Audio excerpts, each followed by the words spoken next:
의붓아버지에게 살해된 여중생은 친아버지와 의붓아버지에게서 폭행을 당했다고 5차례나 경찰에 신고했지만 번번이 집으로 되돌려보내진 것으로 드러났습니다.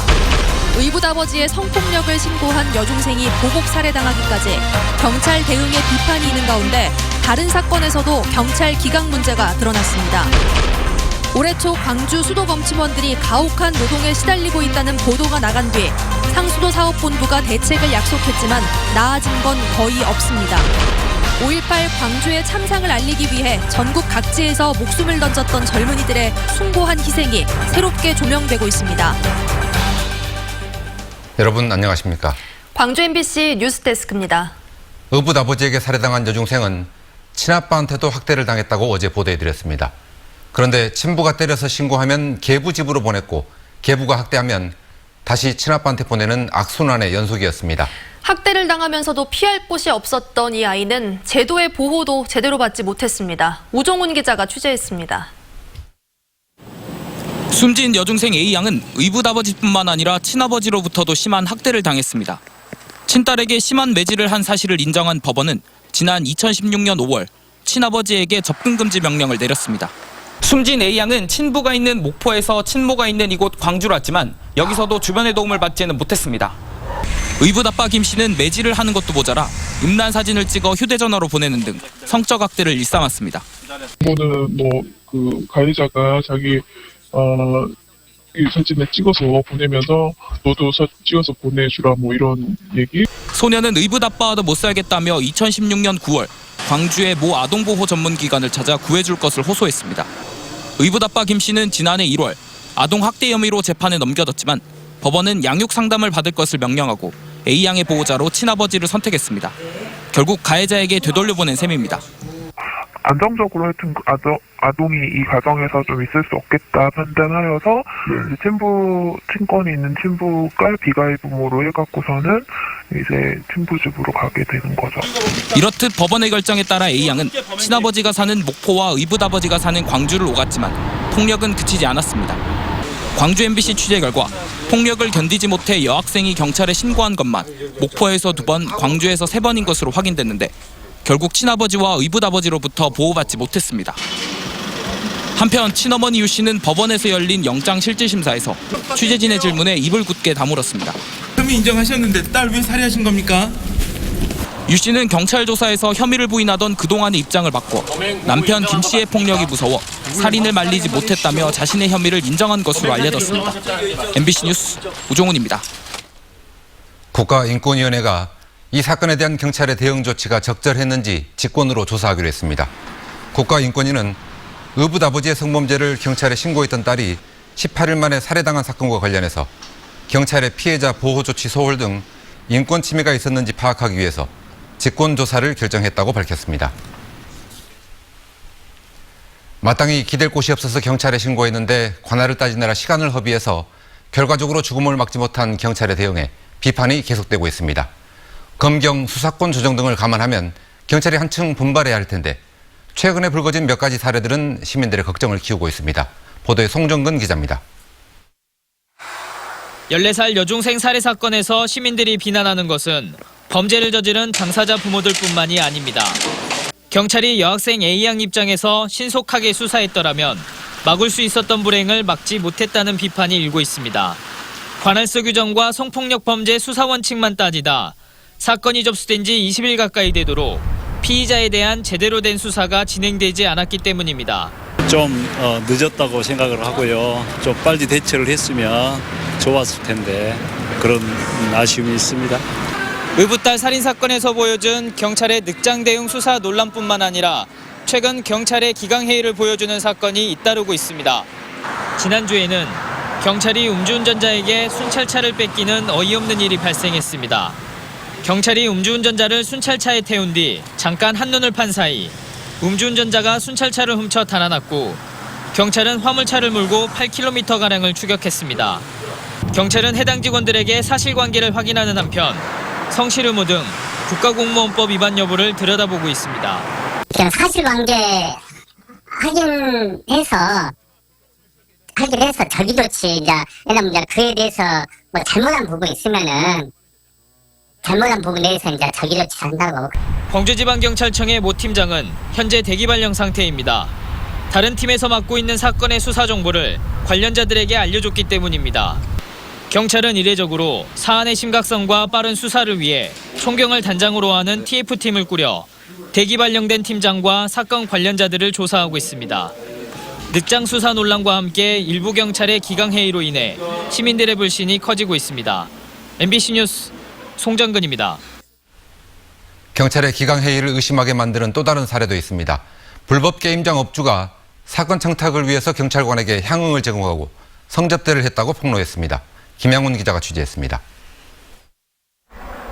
목포의 한 사행성 게임장. 출입문이 굳게 잠겨 있습니다. 지난해 5월 불법 영업을 하다 경찰에 적발돼 영업 정지를 당한 겁니다. 6개월 실형을 살고 최근 출소한 사행성 게임장 업주 A씨. A씨는 MBC 취재진을 만나 경찰관에게 수차례 성접대와 향응을 제공했다고 폭로했습니다. 게임장이 적발되자 지인으로부터 목포경찰서 경찰관을 소개받았고 사건을 청탁했다는 겁니다. 2차, 3차 이렇게 이용을 하고 누상하게 가서 접대하고 그렇게 된 거죠. 조사 받을 때 편하게 받으면 된다고 그런 식으로 이야기를 했습니다. 구속되기 전까지 2달 동안 경찰관과 여러 차례 어울렸다는 A씨.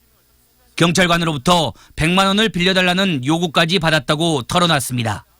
핸드폰으로 개인적으로 전화가 와가지고 필요하다 해서 그럼 계좌번호를 보내주시오 이렇게 계좌번호를 보냈더라고요. A씨는 경찰관을 소개시켜준 지인을 사기 등의 혐의로 최근 검찰에 고소했는데 이 과정에서 경찰관 접대 사실까지 고소장에 포함시킨 것으로 알려졌습니다. 검찰로부터 사건을 이첩받은 전남지방경찰청은 다음 주 해당 경찰관을 불러 사실관계를 확인할 예정입니다. MBC 뉴스 김양훈입니다.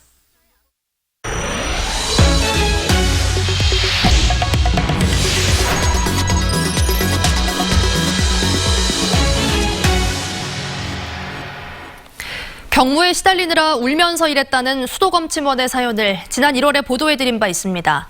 당시 광주시 상수도 본부는 검침원들의 근무 환경을 개선하겠다고 밝혔는데요. 그 사이에 얼마나 나아졌는지 남궁욱 기자가 확인해봤습니다.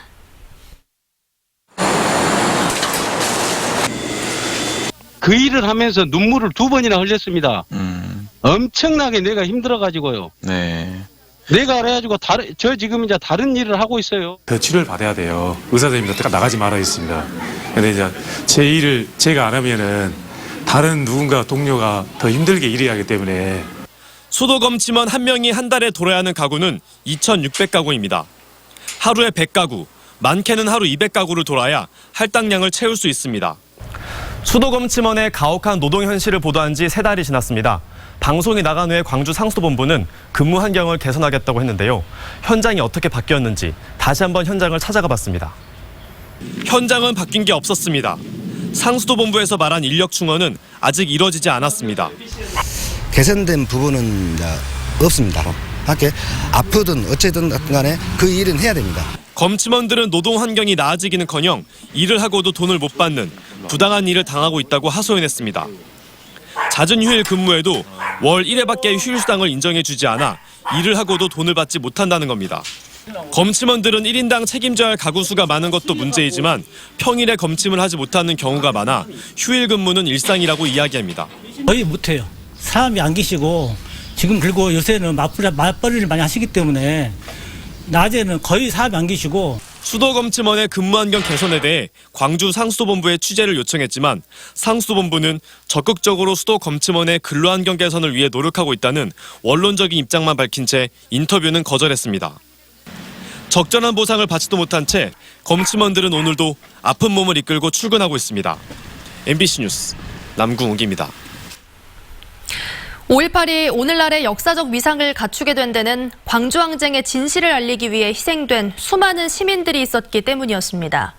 광주를 위해 스스로를 희생한 이들이지만 정작 광주가 이들을 제대로 기억하고 챙겨왔는지에 대해서는 비판이 있었는데요. 이들의 용기와 희생을 재조명하는 특별 전시회가 마련됐습니다. 김철원 기자가 보도합니다. 1980년 5월 광주 학살을 자행한 전두환 군부는 광주를 고립시키려 했지만 광주는 외롭지 않았습니다. 항쟁이 막을 내린 지 사흘 만에 5.18의 진실을 알리는 전단지를 뿌리며 서울 기독교회관에서 투신해 숨진 고 김익의 열사를 시작으로 전국의 수많은 시민들이 광주 학살 진상규명과 책임자 처벌을 요구하고 나섰기 때문입니다.